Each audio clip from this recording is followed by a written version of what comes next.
Senator Jinggoy Estrada isang bakla. Oh Robbie no! Tarosa pinagbantaan ng senador na ilalabas lahat ng si Robbie Tarosa si Senador Jinggoy Estrada na ilalabas niya ang tungkol sa double life umano nito kapag hindi ito nag-resign bilang senador. Sa isang Facebook post noong Biyernes maanghang na pahayag ang binitawan ni Tarosa kay Estrada. Sa kanyang post, sinabi ni Tarosa na si Estrada ang may kasalanan sa pagkasira ng matagal na nilang relasyon sa negosyante at dating That's Entertainment talent na si Jode Serrano.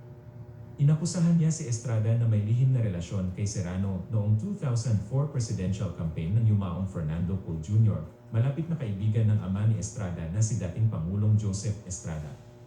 Sinabi ni Tarosa na mayroon siyang patunay sa mga paratang na ito at ipinahiwatig na si Serrano mismo ay maaaring tumestigo upang kumpirmahin ang mga ito kung kinakailangan.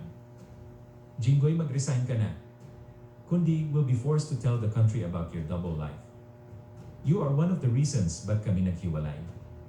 I have all the receipts, dear. Try me. Pareho lang kayo ng ex ko, baboy. Patutsada ni Tarosa kay Estrada, mabilis na naging viral ang post ni Tarosa na nagdulot ng matinding talakayan online. Maraming netizens ang nabigla sa malalim na personal na katangian ng kanyang mga akusasyon, lalo na't dumating ang mga ito noong panahon na si